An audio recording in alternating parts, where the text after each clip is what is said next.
Europa লিগের শেষ ১৬ নিশ্চিত করেছে ১৬টি দল। উত্তেজনাপূর্ণ প্লে অফ পর্ব শেষে চূড়ান্ত হয়েছে কে কার মুখোমুখি হবে।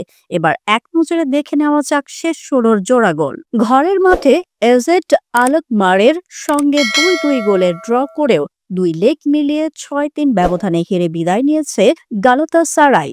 অন্যদিকে Italian club AS Roma Portuguese club FC পোর্তোকে দ্বিতীয় লেগে ৩-২ গোলে হারিয়ে শেষ ১৬ নিশ্চিত করেছে। এই ম্যাচে রোমার হয়ে জোড়া গোল করেন আর্জেন্টাইন তারকা পাওলো দিবালা। গ্লিম্ট দ্বিতীয় লেগে F20কে ৫-২ গোলে হারিয়ে ২ লেগ মিলিয়ে ৬-২ ব্যবধানে এগিয়ে শেষ ১৬তে জায়গা করে নেয়। এফসিএসবি ২ লেগ মিলিয়ে ৪-১ গোলে পাউক এফসিকে পরাজিত করে।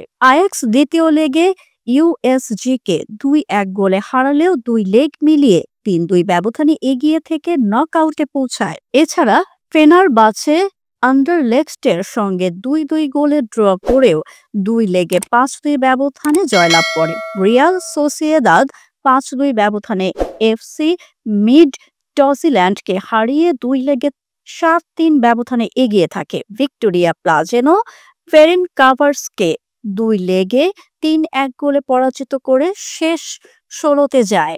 শেষ ১৬তে প্রতিপক্ষ নির্ধারণ ৬টি দল প্লে অফ থেকে ও শীর্ষ ৮-এর দলগুলো সরাসরি শেষ ১৬তে জায়গা করে নেয়। এবার নজর দেওয়া যাক কে কার মুখোমুখি হচ্ছে। ভিক্টোরিয়া প্লাজেন বনাম লাৎসিও, গ্লিম্ট বনাম অলিম্পিয়াকোস, আয়াক্স বনাম ফ্রাঙ্কফুর্ট, এজেড আলকমার বনাম টটেনহ্যাম, রিয়াল সোসিয়েদাদ বনাম ম্যানচেস্টার ইউনাইটেড। এই পর্বের সবচেয়ে বেশি নজর কাড়বে ম্যানচেস্টার ইউনাইটেড বনাম রিয়াল সোসিয়েদাদ ম্যাচটি। রোমাঞ্চকর লড়াইয়ের অপেক্ষায় ফুটবল প্রেমীরা।